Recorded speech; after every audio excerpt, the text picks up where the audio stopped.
It's another day, the sun is shining. Got to know what's going on around you. Wake up, it's the time to motivate your mind. Come with me, let's make this moment brighter. Wake up with the Bahamas at sunrise. Come on and wake up with the Bahamas at sunrise. Wake up with the Bahamas at sunrise. Wake. Good morning and welcome to Bahamas at Sunrise. We are up dead early on another marvelous Monday. It's a breezy Monday, a little rainy Monday, but glad that you're joining us nonetheless. My name is Mark Daniels. Good morning. I'm Michelle McDonald, your guest host today. Michelle, it's such a pleasure having you with us today. This bright smile and this bright morning. It looks like you were able to roll with the punches with the time change because you're looking like you got plenty of energy. Definitely. I didn't mind that extra hour of sleep yesterday. Yeah? That don't exist for me because I got young babies and nobody told the babies that the time changed. So they up extra early now and so I tired y'all, I tired. But I need y'all to give me that energy through the screen. So how was your weekend?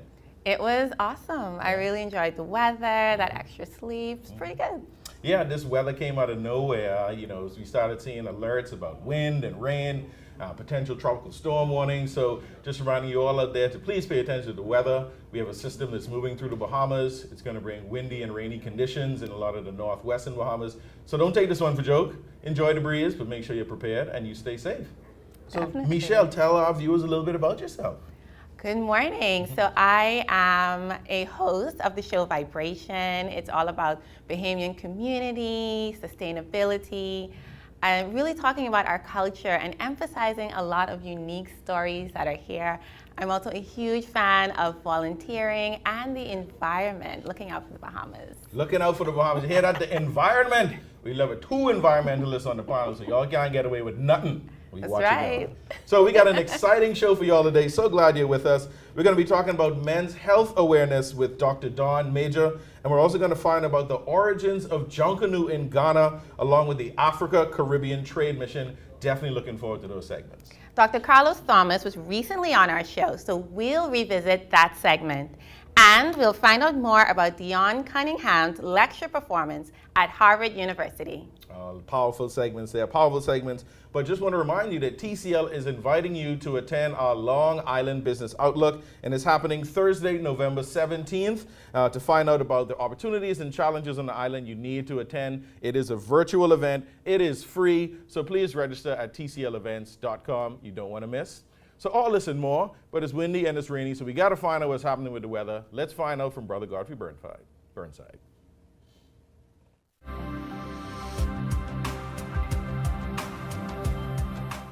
Weather at Sunrise, brought to you by Bahamas First.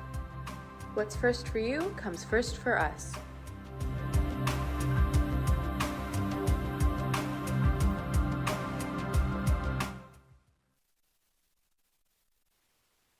Mark and good morning, Bahamas. The big news weather story this morning is subtropical storm Nicole, and the Department of Meteorology has issued alert number 1 at 5 a.m. this morning. Subtropical storm Nicole has formed northeast of the Bahamas. A prolonged period of hazardous weather is expected over the northwest Bahamas, Florida, and the southeastern coast of the United States this week. A tropical storm watch is now in effect for the islands of the northwest Bahamas. This includes the islands of Grand Bahama, Abaco, Bimini, the Berry Islands, Eleuthera, New Providence, and Andros. A tropical storm watch means that tropical storm conditions could be experienced in the mentioned islands within 48 hours. At 4 a.m. this morning, the center of subtropical storm Nicole was located near latitude 25.5 degrees north and longitude 68.5 degrees west, or about 526 miles east-southeast of Hopetown in Abaco, 592 miles east-southeast of East End in Grand Bahama, 478 miles east of Governor's Harbor in Eleuthera, and 550 miles east of New Providence. The cold is moving towards the northwest at 14 miles per hour. A turn to the northeast with a decrease in forward speed is expected later today. A westward or west-northwestward track is forecast Tuesday through early Thursday.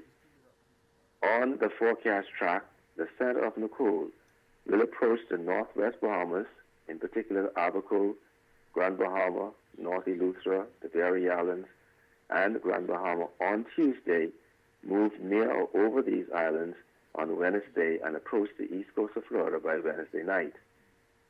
Maximum sustained winds are near 45 miles per hour with higher gusts. Gradual strengthening is forecast during the next few days, and the cold could be near or at hurricane intensity by Wednesday or Wednesday night, while moving near or over the northwest Bahamas. Winds of 40 miles per hour or greater extend outward up to 275 miles to the east of the center. Storm surge could raise water levels by as much as 3 to 5 feet above normal tide levels along the immediate coast of the northwestern islands.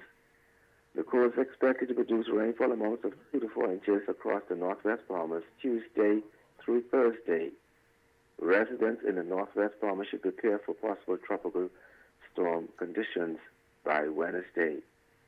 On the local scene, yes, we have high pressure anchored north of the islands coupled with newly formed subtropical storm Nicole northeast of the islands. And we're looking at some increase in rain bands across the islands and also brisk rains, hazardous rain conditions across the islands over the next couple of days as those winds also increase. And we're asking for residents in the area of the Fishing Hole Road in Grand Bahama, Glass Window Bridge in Eleuthera should traverse with extreme caution because of topping waves, sea spray, dangerous rip currents, and rough surfs along that area. We're asking all mariners to remain in port over the next several days.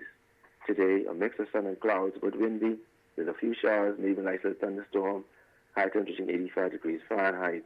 Tonight, partly cloudy skies and windy, increasing cloudiness, with some showers and a few thunderstorms possible, mostly to the east of the islands. Low temperature going down to 72 degrees Fahrenheit. And some regional highs and lows across the Caribbean, Barbados 88 and 74. In Jamaica, 84 and 74. In Trinidad, 89 and 73. And the Turks and Caicos Islands, 87 and 75. North America, Atlanta, 79 and 47. Raleigh, 78 and 47. Miami, 80 and 71. Dallas, Texas, 77 and 52. And Toronto, Canada, 61 and 37. As you go to the week, we're looking at increasing cloudiness, windy conditions, with showers and thunderstorms widespread. By Wednesday, we're looking at tropical storm hurricane conditions across the northwest Bahamas, and so we're asking those persons to prepare as quickly as possible. Sisters removal by Thursday. Nice weekend and still weather-wise. So temperature daytime will be in the mid-80s, at nighttime in the lower 70s. That's what you're up in the first look at weather sunrise. I'm Godfrey Burnside. Back to you, Michelle.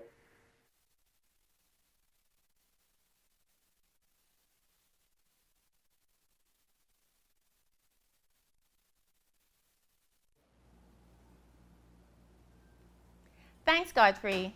November is Men's Health Awareness Month, and it is dedicated to bringing awareness to a wide range of men's health issues. Here to talk with us about this is Dr. Dawn Major, surgical oncologist, hepatobiliary surgeon, and consultant general at PMH and Doctors Hospital Health System. Good morning, and welcome to Bahamas at Sunrise. Good morning. So what are the most prevalent diseases affecting men? So when we look at men's health and diseases that affect men, the top ones that we kind of worry about would be cardiovascular disease. And cardiovascular disease would be number one because we worry about things such as heart attacks and strokes. And followed right behind that is cancer. Cancer is something that I deal with on a regular basis. And then following that would be diabetes and obesity.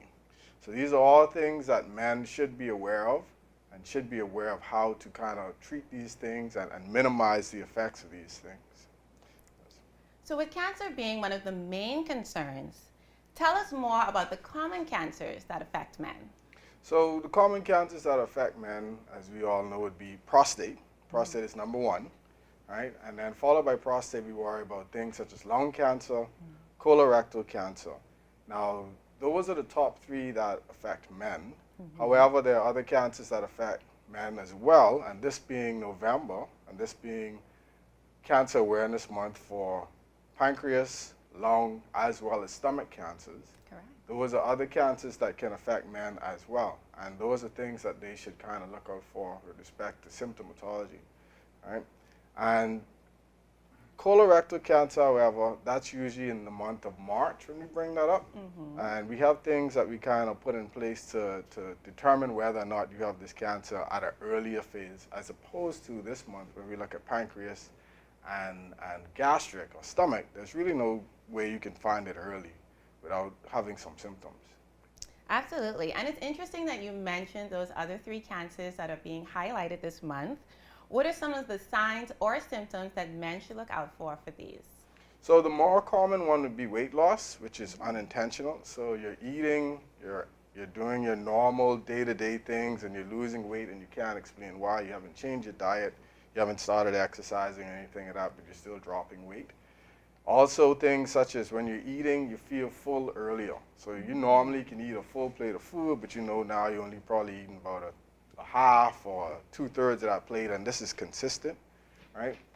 For pancreas cancer specifically, if the pancreas tumor is within the head of the pancreas, then people may be jaundiced, so their eyes turn yellow, their stool may be lighter colored, and their urine may look like Coke soda. So all of these things are warning signs that something isn't going on right, and you should go ahead and see your physician and get checked out for them to determine exactly what's going on.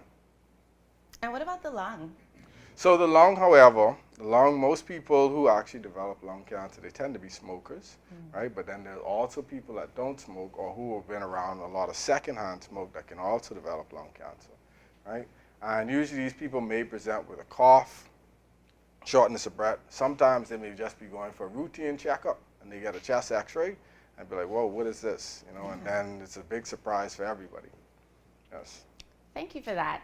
Is there anything men can do to improve their health and lower their risk of chronic diseases? So the common things that we men can do to improve our health would be that of dieting, or not necessarily dieting as in eating certain diet plans, but just kind of make healthier choices with respect to what they eat. So trying to cut out the sugary things such as sodas and juices, drinking more water. Also things such as fruits and vegetables, increasing that in their intake. Trying to minimize the red meat as well as the processed meat.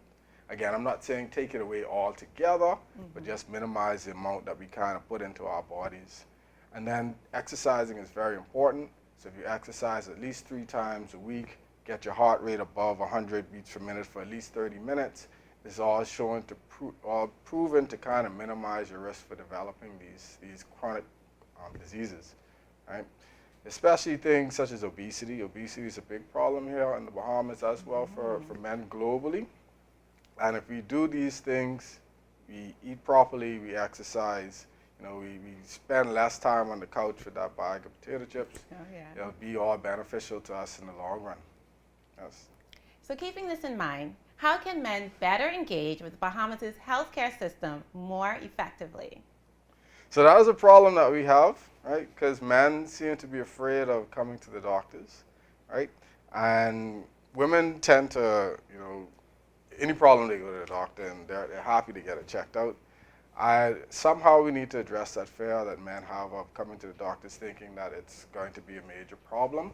And what I would recommend is that if they find themselves a family doc that they can actually relate to, and they just go and see them once every 6 months to once every year. Not necessarily if you have a problem, but it's like if you're driving your car, right? You're not going to drive your car 10 years without getting it checked once, because what's going to happen? It's going to break down. So what we need to do is just make sure we go in for that service check every 6 months to a year, just making sure that everything's running fine. we want to treat our body like how we treat our car in a better way. Absolutely. I like that analogy. So how can persons get in touch with you and schedule a consultation? So I am located at the Cancer Surgery Bahamas in Centerville Medical Center, and I'm also located at Oak Tree Medical. And you can actually go online and search either one, or even search my name. Usually it comes up. And my number is 424-1664, and you can give me a call. Email address is don.major@gmail.com. You can reach me in any one of these ways, and we could always schedule a consultation and have a talk a bit more. Excellent. Thank you for joining us on Bahamas at Sunrise. Thank you for having me. You're welcome. We'll be right back.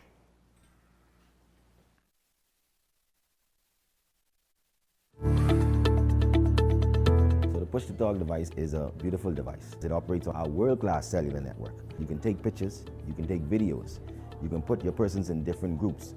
If they want the engineering team to have a different communication than the finance team or the security team, you can do that with the push-to-talk device. And that's not something that you can actually do with a regular communications radio device. We have several different types of devices. There's the 380, the 580 plus, and then there's the 590 plus, which is the top of the line device.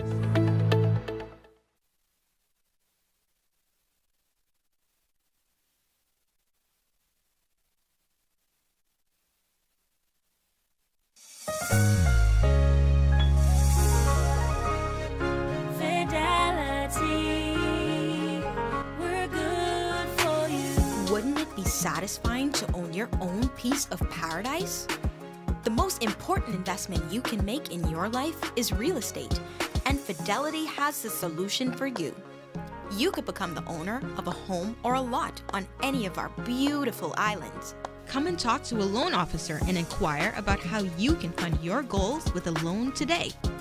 Because we know it means a lot to own a lot. Visit us online at fidelitygroup.com. Follow us on Instagram, Facebook, or visit any of our branches, or phone 356-7764 in Nassau, or 352-6676 for Freeport.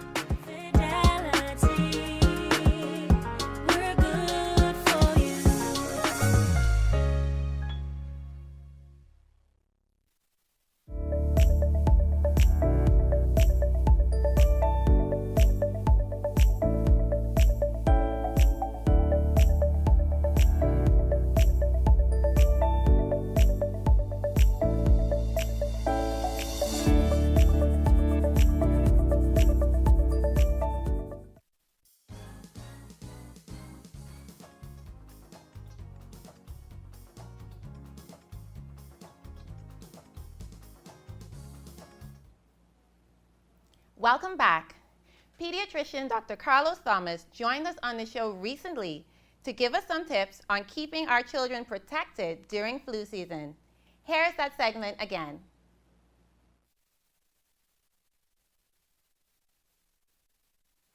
We are entering the flu season, and with COVID protocols being relaxed, we're seeing a resurgence of influenza, especially amongst our youth and our young children.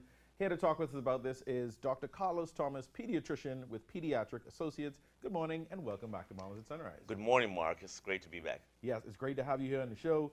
I mean, I need to step up my game, man. You are dressed to the T this morning. Your patients must love you. So we're talking about influenza, and we're talking about respiratory illnesses going around. PMH issued a warning a couple of weeks ago. What is actually going on now in terms of this sickness, and are we seeing this in schools? Usually at this time of the year, we have the flu season, as you're all aware, October till about February.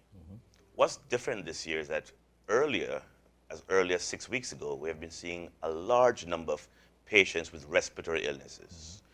Some of them have fever, congestion, running off, body aches, similar to the typical flu symptoms. It's been severe, unrelenting, and prolonged. So we're very concerned that this signals to us that we're going to have a very busy flu season. So you talked about some of the symptoms. Tell us the full range of symptoms that you've been seeing in patients. Yes. So I just mentioned headaches, fever, congestion, runny nose, sore throat, body aches, in some cases vomiting and diarrhea. And these kids are very, very ill. We have to do all that we can to try to minimize the severity of the flu season. And how can we do that? Yeah. Before I speak about the thing you're dying to hear about vaccinations. Let's talk about some general things that are very, very important. And they may seem simple, and we sometimes overlook these, but they're very important. It's important that our children get adequate rest. We're talking about 8 to 10 hours a night. Turn off those video games, tablets, get them in bed early. It's important that we continue to encourage children to eat healthy. Large portions of fruits and vegetables, take their vitamins, exercise. Those things are important. It's also important, especially now that our masks are off for the most part, to remind ourselves of the importance of washing our hands. If we have to sneeze or cough in our elbows, these things are very, very important. And so now the number one thing we can do to minimize the impact of the flu season is to make sure we're all vaccinated. And we recommend children as young as 6 months to be vaccinated. So if somebody recognizes some symptoms in their child, when should they seek medical attention? It depends on the severity. If your child has fever for the first day, you don't necessarily have to be in the doctor's office. But if the fever is persistent, 2, 3 days, your child is unwell. There are 2 things we look for in young children. If they're not feeding well, that's significant. If they're not playful, that's significant. If they're running around with a cough or a cold, you can manage at home for the first day or 2. But certainly if you get into the 3rd day and if there's fever, lethargy, decreased appetite, lack of playfulness, it's time to seek medical attention. What are some of the available treatment options for the flu and other respiratory illnesses? For the most part, we do symptomatic treatment. So antibiotics are not appropriate. This is a flu, which means it's a virus. So fever reducers are important. I have to say, you should never use aspirin in young children with febrile illnesses. There's a risk of a liver injury. So all the ones you're aware of, the Panadols, the Tylenols, the Calpols, the ibuprofens, those are very important. For congestion, there are many over-the-counter cold remedies. But the important thing that you seek early medical attention in order to shorten the course in your child, and you have to be concerned about the impact on the community. So your child may be sick, you may have more than 1 children, they may come home, infect the other kids, infect their parents, grandparents. It's very important that we do all we can. Now you mentioned the flu vaccine. So tell us, who should get the flu vaccine? And for those of our viewers who they hear the word vaccine and they're having memories of COVID, reassure them the purpose of the vaccine and the safety of it. We recommend flu vaccines for patients as young as 6 months and older. There's one caveat. If you're less than 8 years old and it's your first year having the flu vaccine, you need 2 vaccines a month apart to be fully protected for the first year only. The flu vaccine is safe and effective in not eliminating but minimizing your risk and severity of the flu. So we strongly encourage everyone, and particularly if you are asthma, any other respiratory illnesses, any comorbid conditions, heart disease, you most certainly should have the flu vaccine. There's been some reports of an outbreak of foot and mouth disease. It's been circulating. Have there been any cases reported in the Bahamas? Oh yes, we see a large number of patients with, it's called hand, foot, mouth disease. It's another viral illness which is oftentimes preceded by a cold or runny nose, fever. Then a rash breaks out that may be on the arms, on the legs, typically on the palms, the soles of the feet. They can cause much discomfort, but also around the mouth and inside the mouth. So some of these patients have ulcers in their mouths and they can't feed, and it can last up to a week and highly infectious. So if your child is sick from any flu-like illness or hand, foot, mouth, it's very important that in addition to treating them, you stay away from daycare or school to minimize the spread. And how do you treat hand, foot, and mouth disease? Again, just symptomatically. Some of them do itch, so there are many anti-itch creams you can apply, fever reducers, and pain relievers. So, you know, everyone's been excited that COVID protocols are relaxed, and, you know, they say the gate open now, you know, everything's free. But just remind us again how to keep our children safe in this environment where COVID protocol has been relaxed. We're entering into flu season. Most schools are still allowing for masks. It's very important that we continue to do the same thing we discussed a few minutes ago. Very important. Eating healthy, resting, exercising. Exercising, good common sense, coughing in your sleeves. If you're around some people who seem to be ill or coughing, you may want to walk with your mask. So even though it's been lifted in our country, we have to be very smart and very sensible. I agree. So we still walk around with the mask, you know, Take your little bottle of alcohol with you to sanitize your hands. You may even spray someone if they sneezing around. You can spray the air. But yes, we have to protect our children. They, of course, are the jewels of our society. And we thank you again this morning for coming in and talking to us about this influenza that's been going around. I know a lot of parents have been worried about that.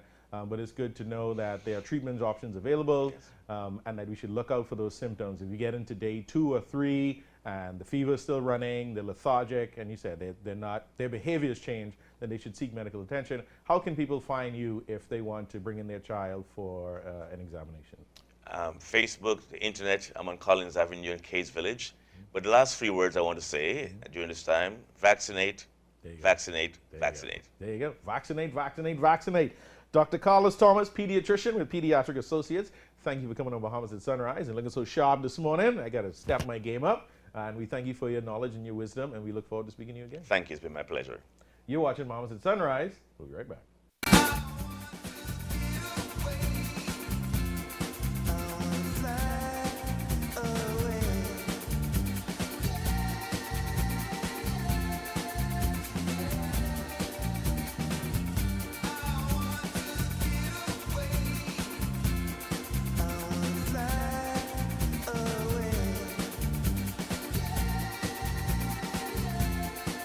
The islands of the Bahamas.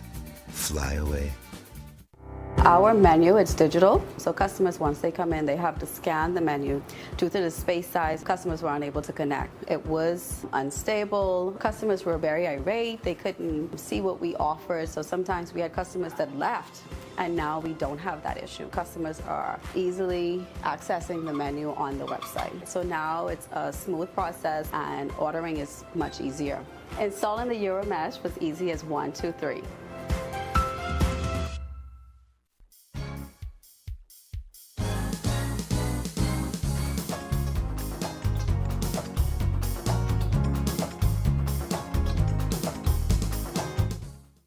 Welcome back to the show. We are here at the mid-show on a marvelous Monday here on Bahamas at Sunrise. Thank you for joining us dead early. My name is Mark Daniels. I'm Michelle McDonald. And we're so happy to have you with us, Michelle. What an exciting first half of the show. You're going to have a conversation with Dr. Don Major, talking about men's health. And we say it pretty frequently. You know, we have different experts come on the show, but we talk about health issues going on with men. But it seems like the main thing is men, we have to step up and take our health into our own hands. Go and get checked out. Don't be afraid of the doctor. It ain't the boogeyman, right? So true. And usually it's the women in our lives, our wives, our mothers, our sisters, or whomever that usually kicks us and tells us, get to the doctor. So we appreciate all that encouragement. But men, take your health into your own hands, right? Absolutely. What's your take on that? I think it's extremely important for our men to go into taking care of their health, you know, taking those necessary tests. You know, don't think about it, just do it. Makes it easier. Yep. And then we also saw that tape piece with Dr. Carl Thomas talking about that virus that's been going around, that respiratory illness amongst children. And I'm hoping that everyone's children are improving, that if they were sick, that, you know, it's starting to work their way out of the system. He mentioned vaccination being an important part of fighting off the symptoms of this virus. And then, you know, for us good old, you know, environmental people, us island people, we got our little bush medicine concoctions, you know. You got a bush medicine recipe you deal with they use for colds and flus? Yep, Grammy made. Grammy, come on, get us the secret. We want to know. Well, my go-to is fever grass and sour orange. That's always a good one. Boil those together and you'll get yourself some nice energy, get some vitamin C. And, you know, fever grass is always good for fevers and the chills and things like that. Definitely. I was a bush medicine person. Your food is your medicine and the plants are your medicine. But we got a great second half coming up, so let's not delay that. We're going to be talking about the origins of Junkanoo in Ghana, along with the Africa-Caribbean Trade Mission. You don't want to miss that. We'll find out more about Dion Cunningham's lecture performance at Harvard University. But now let's take a second look at weather with Godfrey Burnside.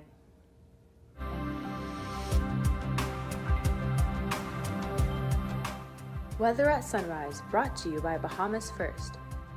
What's first for you comes first for us.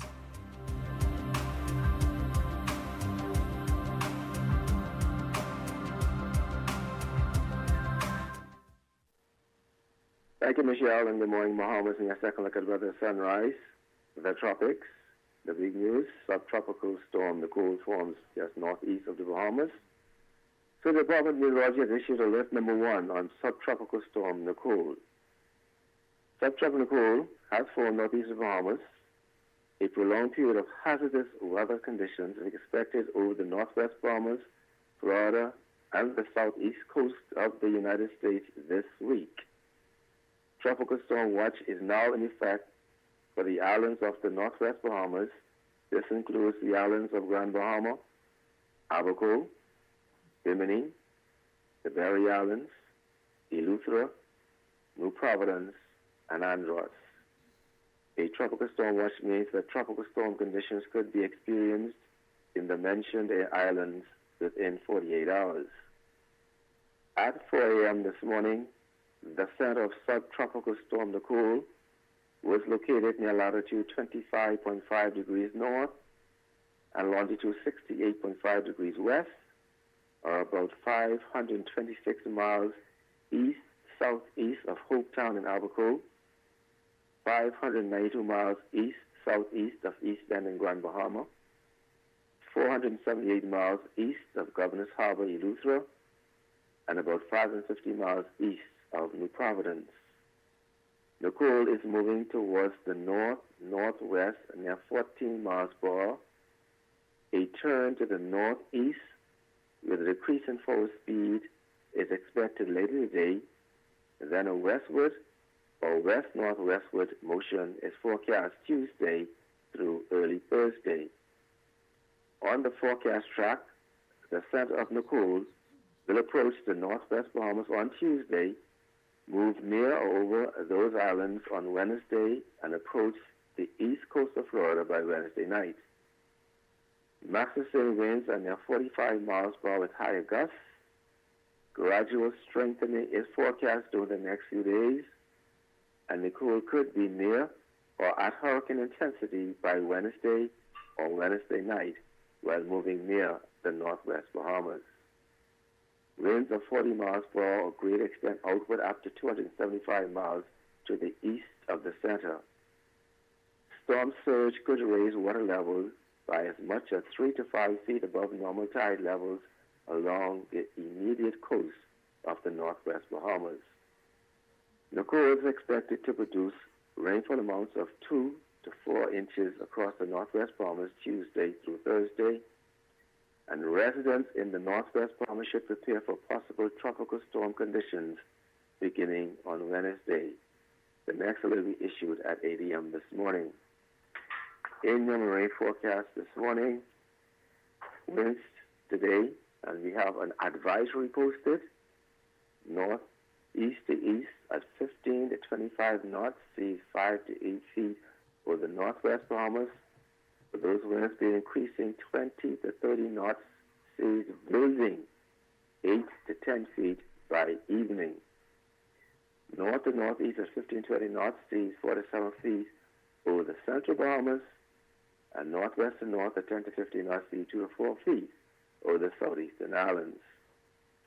On Tuesday, those winds are northerly at 30 to 40 knots, seas 10 to 14 feet, but you can have northeast swells up to 20 feet over the northwest Bahamas, northwesterly at 15 to 25 knots, seas 5 to 8 feet, seas up to 10 feet in those northeast swells over the central Bahamas, and west-southwest to west-northwest at 15 knots, seas 3 to 5 feet over the southeastern islands.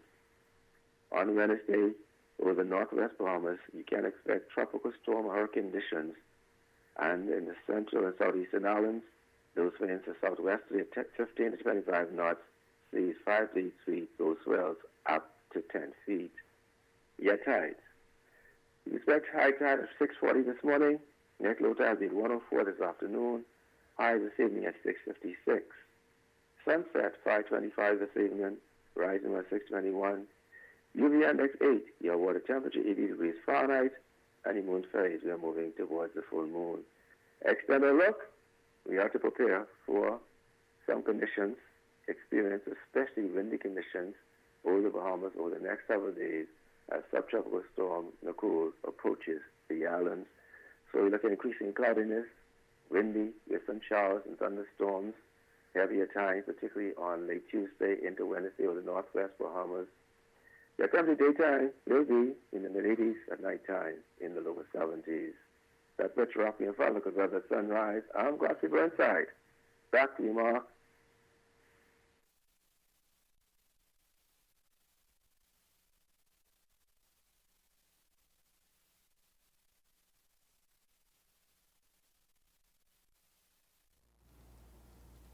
Welcome back. Our next guests have been traveling back and forth between the Bahamas and Ghana, uncovering the origins of Junkanoo, collecting information, and making records. Here to tell us about his experience is Christopher Davis, Pan-Africanist, and Queen Mother, Angelique McKay. Good morning and welcome to Bahamas at Sunrise. Good morning. Thanks for having us. Now, I know you both have official titles that I didn't want to chop up on the show, so I will start with Queen Mother to introduce yourself with your official title and just explain to us how you received that title. I am Queen Mother, a Safa Churiba of Pawcasoo and the Ahanta people of Western Ghana. I received that title in March of this year in Pawcasoo, where Christopher also received his huge title that is just so amazing. So we were embraced back into the Ahanta tribe. We did official ceremonies at the palace with the king, and we were welcomed back into the Ahanta tribe. I love it. I could feel the energy. Yes. And, tell us, Christopher, about your title and what does that role mean? It's Nana Safahini John Kwao II. Essentially, in my research, we discovered the origins of Junkanoo, specifically surrounding its namesake, the man that we know as John Canoe. His real name was John Kwao, right? And he was a general from the Ahanta people, the king of the warriors. And it's still very overwhelming for me. It's a title that I wasn't expecting to receive, but essentially, it essentially means that I am John Canoe II. They brought back his throne and essentially put me on it. And of course, they are a matrilineal people, so my mother had to sit there before I sit there. And in March, she had to sit there before I sit there. And of course, I should add at the end of Pawcasoo. Today, Pawcasoo is known as Princess Town. Pawcasoo was the original name of the village or the city at the time when John Kwao, aka John Canoe, was around. So tell us how this journey began in terms of your research here in the Bahamas and how you ended up in Ghana. A lot of people that know me, they know that I work for AMMC, but I also take it far and beyond my role at AMMC. And I've been doing a lot of freelance research on just anything to do with African history in the Bahamas, Black history in the Bahamas, the way we fought against slavery. And I think that many of us always knew that and always felt in our bones we never got our real history. So it began with me writing a book that acknowledges fully and unapologetically the African or Black aspect and perspectives of our history. And then I knew that Junkanoo was something special. I started to do preliminary research. That I discovered that these are Ahanta people and saying that this is where this guy that we know as John Kwao was from in colonial records. I made it there for the first time in the summer of 2021, and I was absolutely blown away.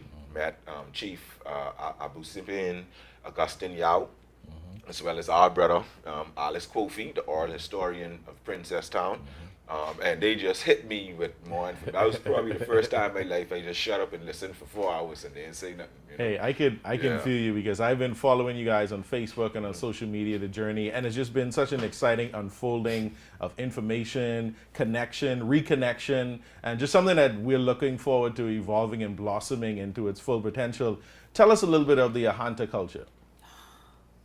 It's just amazing. I just want to continue to say every opportunity I get, I felt like I was home. I literally went back home. And I would say when I first landed in Ghana in March, I literally stepped into my destiny. Because I'm the CEO of the Junkanoo Commandos, the Cacique Award-winning Junkanoo Commandos. So everyone that knows me knows what Junkanoo means to me. So to hear that research, when I went in Princess Town and atop the fort where John Kwao defended his people against enslavement, I became extremely emotional.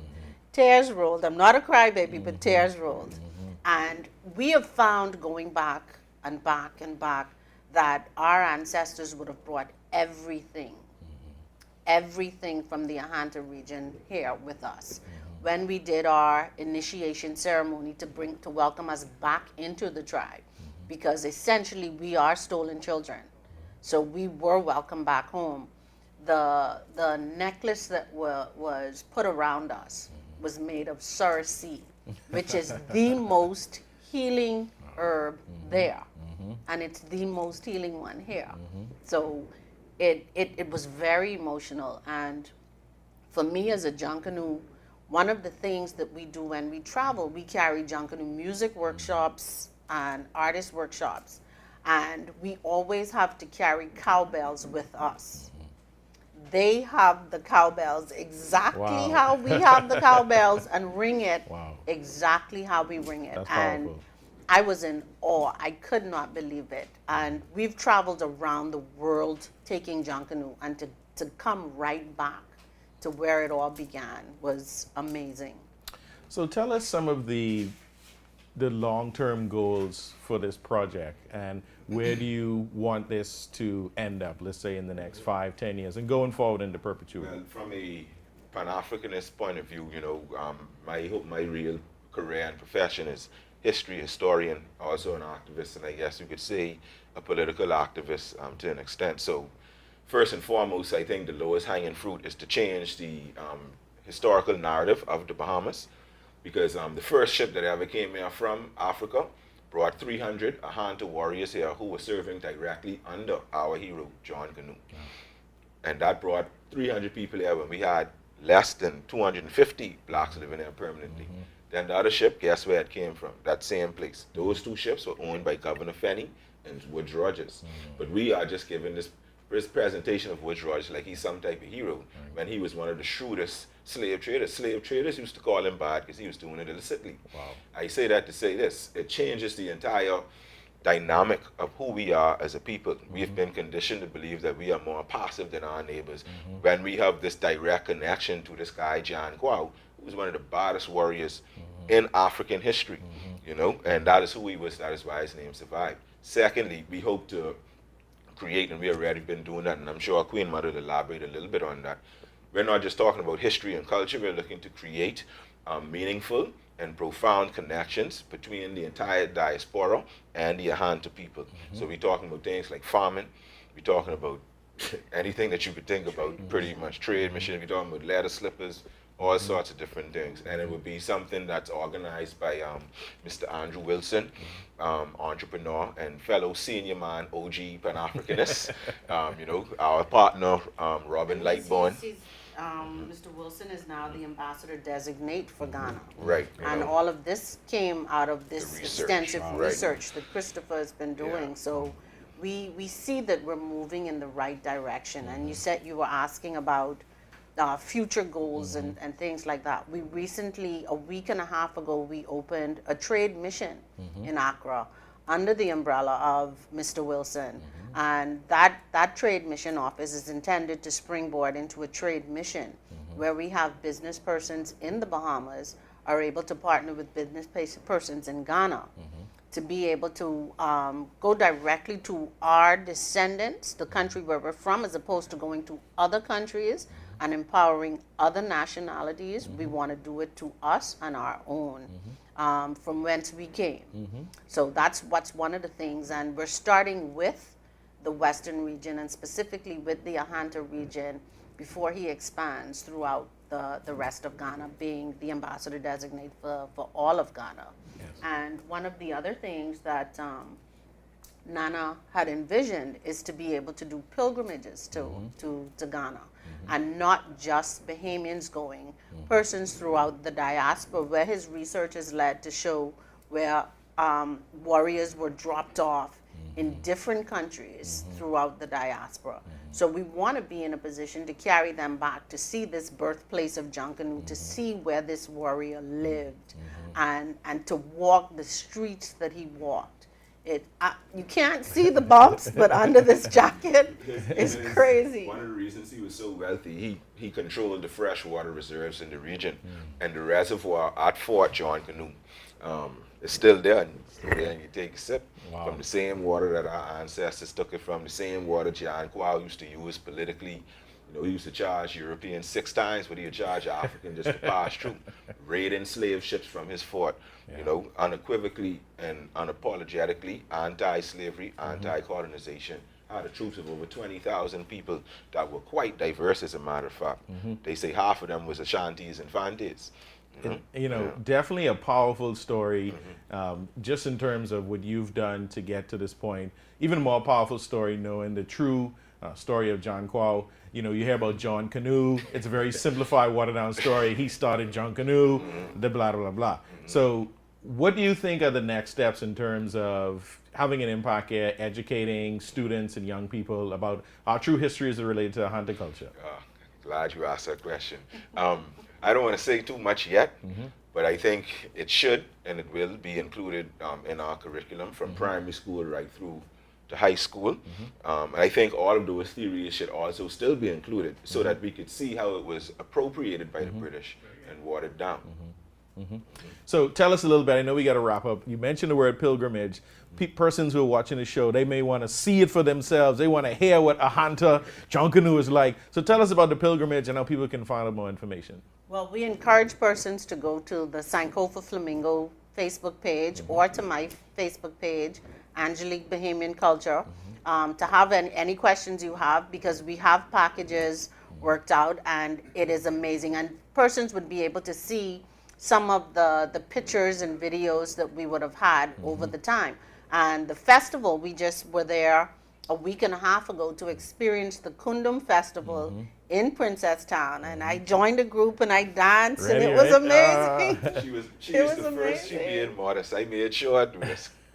When we came out the van, they had this massive big rush out for us. It was crazy. You weren't even expecting it. And she was given the honor of being the first Bahamian to rush with the hunters. I love it. I love it. It sounds like we need to get more of us over there through your organization and through your hard work. Sankofa Flamingo. Sankofa Flamingo. Make sure everyone checks it out on social media. We'd like to thank you both for coming to Bahamas at Sunrise this morning. So much more to talk about. So much more to look forward to. Keep up the good work. The ancestors are definitely smiling. Thank you. Yes, thank you. You're watching Bahamas at Sunrise. We'll be right back. Shell Unleaded improves your fuel economy, giving increased miles per gallon, allowing you to do more of what you really want. Special additives used in Shell Unleaded improve your engine's efficiency. So go further with Shell Unleaded. Venture out to beaches, John Canoe, and festivals, and bring home memories that will last a lifetime. Shell, fueling journeys that matter. What do you want from a cloud solution? You want flexibility and edge? You want to modernize applications with the ability to deliver new ones with lightning speed. You want an infrastructure that's automated, secure, cost-effective, and scalable. You want to give the end user the freedom they want with the control you need. You can't get all that from just any cloud. You need something better. You need Bahamas Cloud. Contact the experts today at 601-8911 in Nassau or 602-8811 in the Family Islands. Hi, I'm Ria Christina, and I'm super excited to be the new host of You and Your Money, a local international bank that has actually been closing some of their branches. It actually gives me an opportunity to share my views, my take on the financial matters. Even when we think about what's happening globally, we still have a lot of work to do in terms of having to educate business owners as to the importance, the economic impact, and how it is that we can look at improving the Bahamian economy. $1 billion. That's how much we spend every year importing food in this country. It also gives me an opportunity to have conversations, and that's meaningful conversations with thought leaders within our community, even having to see how it is that we can work together, or even the opportunities that may exist for many Bahamians. So I'm excited to be here and looking forward to the great conversations that's to come.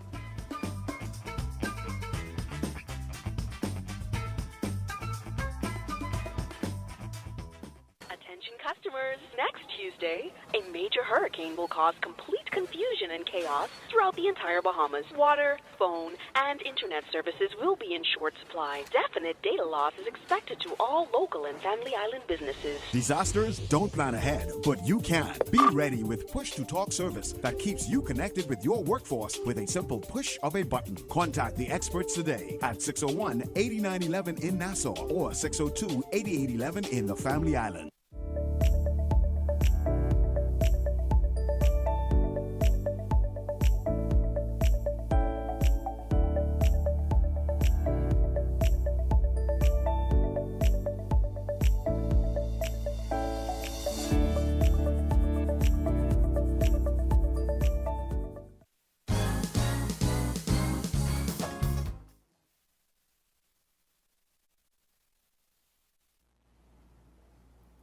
Welcome back.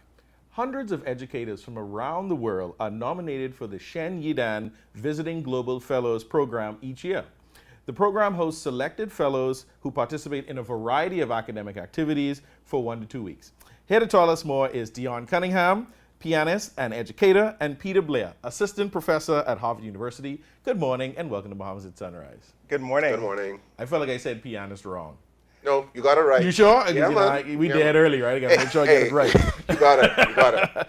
So, Dion, tell us, what was your initial reaction when you first learned that you'd been chosen as one of the Chen Yidan Global Fellows for 2022-2023? Well, at first, I didn't want to believe it. And in fact, I kept the news to myself for a number of weeks because I said, wait, this is Harvard University. I am a musician. And I think they made a mistake. and in a few weeks, I know that they're going to come back to me and say, oh, we're sorry. We didn't mean to select you. But that didn't happen. So then I had to share the word. I was totally, once I got over the initial shock and disbelief and kind of waited for Harvard to go back, I was completely honored, humbled, because I stand on the shoulders of many, not just in terms of being an academic, but also in terms of being a musician. Right. It's an opportunity that has very rarely been afforded to any of us. And I was totally excited to take part in the opportunity after having been rejected from the same university for many other opportunities prior. And so I think that's the thing to say about it. I made a post the other day and I said, you know, we as musicians, our lives are completely based on faith, that in the hope that somebody will recognize us. And this was kind of God's wink that the work that I'm doing matters. Yeah, what for you is for you, right? Delayed but not denied. Absolutely. All right. Peter, tell us about the prestigious nature of the Chen Yidan lectures and how Dion came to be involved. Yeah, well, good morning, Bahamas. It's great to be here with you. Dion and I were just at Harvard for the past 2 weeks, and so I flew in from California, where I'm visiting at Stanford, to be here with you this morning. And I have to let you know that I'm so incredibly proud of Dion because he was one of hundreds of people from around the world who were being nominated for this program. And I had the pleasure of nominating him for this fellowship as a faculty member at Harvard, and I sit on the committee as well. And it was easy. It was very easy for us to recognize the promise that he held as an accomplished musician and also as an arts educator. And I have to tell you that his 2-week residency at Harvard was spectacular. Yes. It sounds like both of you are still feeling the excitement from that experience. Sounds like it was a wonderful time. Dion, tell me, what was it like to teach at the prestigious Harvard University during your 2 weeks there? And describe the lecture performance you did briefly. So the first question, what was it like to teach at Harvard? In a word, it was a complete rush. So the fellowship itself required that I teach for about 10 hours over the course of 2 weeks. And I teach a cadre, I taught a cadre of about 15 students who are in master's programs and PhD programs across the ed school who are interested in many things. And not everybody in the class is necessarily a musician. Of the 15, only 4 were musically involved. So I had to really unpack, deconstruct, and then reconstruct this world for many of them who, in their backgrounds, never had a musical experience. So I had to come at it, as music teachers, we think of our teaching as being very based on the elements, whole notes, half notes, rest, things like that. But I had to really be a little bit more broader, so talking about the music's connection to the brain, the music's connection to the body, music and communication, music, identity, and values. These were some of the content of the course that I would have taught over the 2 weeks. And I think the greatest compliment that I got from students was that they said they wished that the course were offered for an entire semester.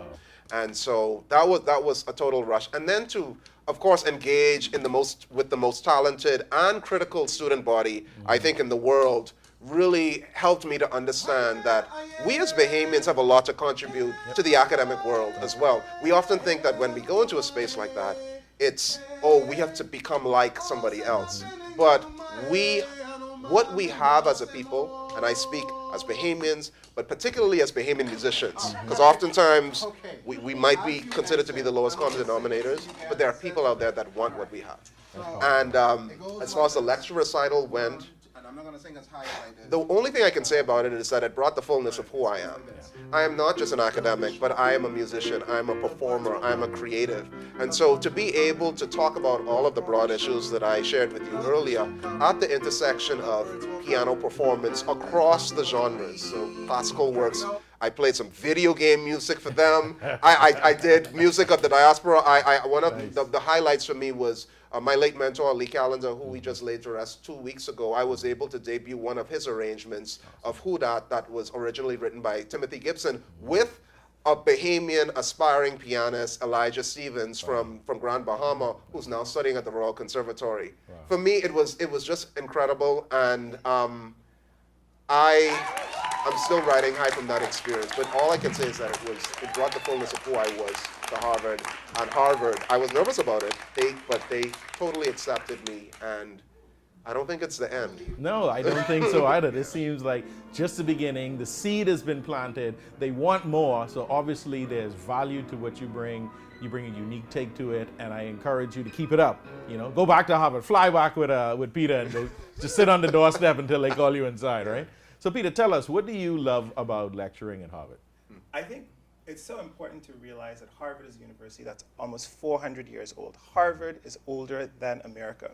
Harvard is older than America. And so the institutions, the traditions, the sense of place in the world is incredibly important. And I had the privilege of going there as a graduate student in physics. So when I came on Sunrise for the very first time, I was doing the science summer camp, and I was a PhD student at Harvard in 21. But what I love about being a faculty member there is being able to open the doors of Harvard to so many people.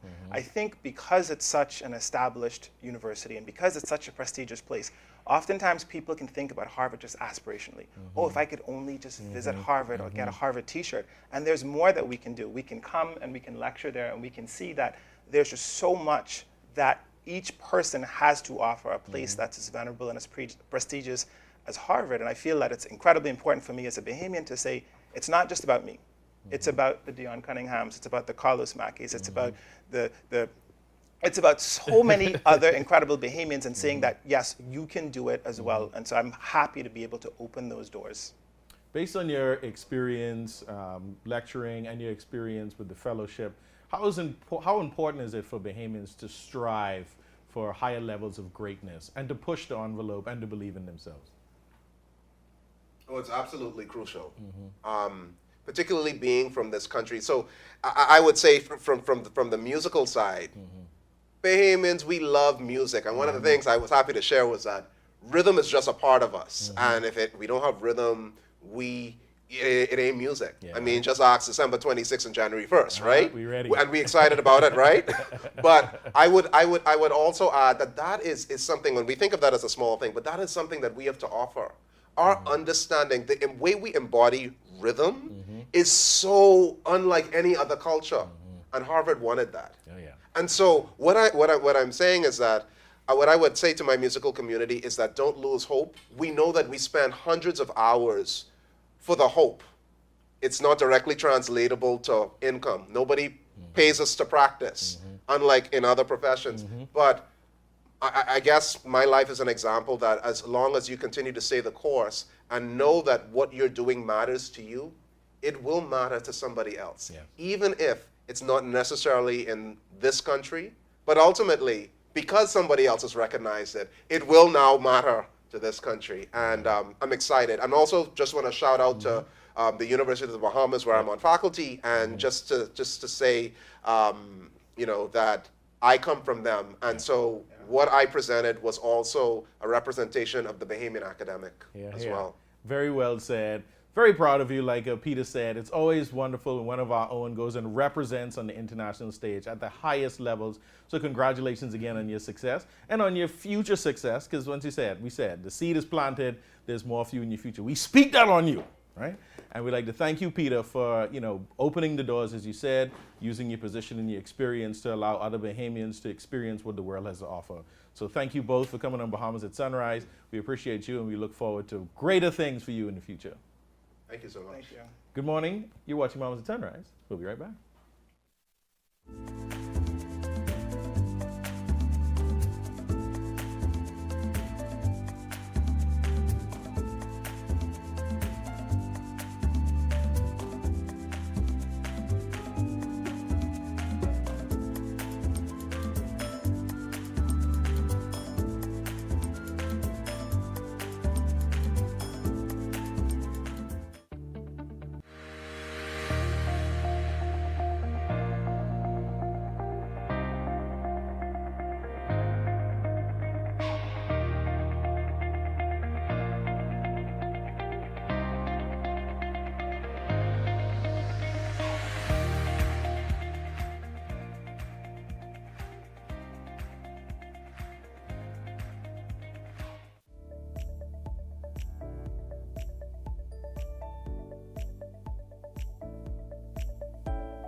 That's going to do it for us today on Bahamas at Sunrise.